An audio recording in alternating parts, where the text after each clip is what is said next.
烧饼加卷煎。哎呦，瞅瞅。丰丘最好吃的美食是卷煎。哎呦，这一掰开之后，谁还忍得住啊？好鲜的味道啊！这个现在过年吧，一餐都卖上千条的呀。河南特色千千万，挑战100天，吃遍河南。小飞现在是在丰丘哈，如果来了丰丘不吃卷煎的话，那就等于白来了。卷煎，真的是到这儿哈。卷煎，全是卷卷煎，就这儿吧。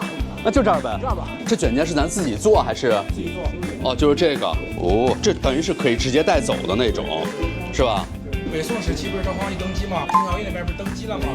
对啊，这个卷煎的来历就是那个时候来的啊，黄袍猪肉为食材的做了一个东西，就是卷煎啊哈，外边是鸡蛋皮里面是猪肉做的，鸡蛋皮就是黄袍加深这个来历哦，卷的是吧？用鸡蛋皮卷一下。不是你店里头还备的有热的？对呀，一天蒸好几锅的呀。我们你看现在过年吧，一天都卖上千条的呀。哇！哦呦，掰点试试啊！来，瞅一眼，慢慢掰啊！哎呦！咱这个肉纯肉做的，就是肉做的嘛，没有任何添加剂的。哇！老板撒谎，真的没有任何添加剂，它里边有姜。以肉为食材做的嘛。来，大家先瞅一眼啊！你看到吗？汁儿会流哎！哇，你看到没？哇，这感觉。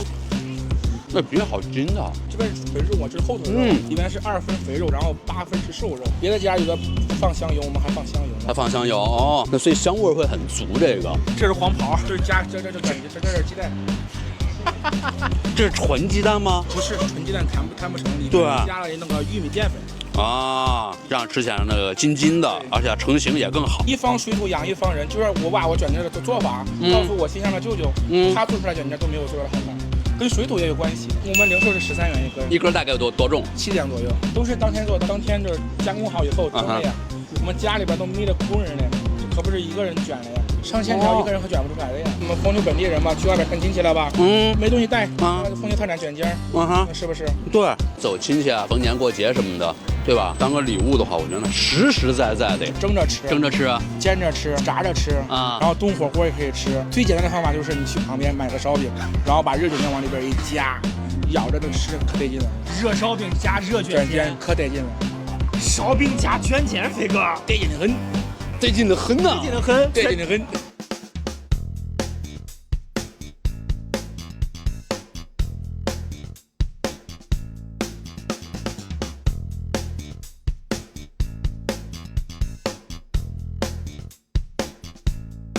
哎呦，瞅，烧饼加卷煎，关键是别的地方你吃不着啊。我忍不住啊这个哦，然后再加上孜然，焦黄的感觉。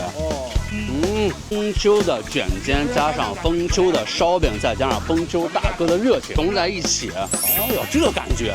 而且你现在吃到的话是肉香、鸡蛋香、面香、油香、孜然香啊！再来瞅一眼。有机会来到丰丘的话哈，丰丘卷煎加烧饼，别错过。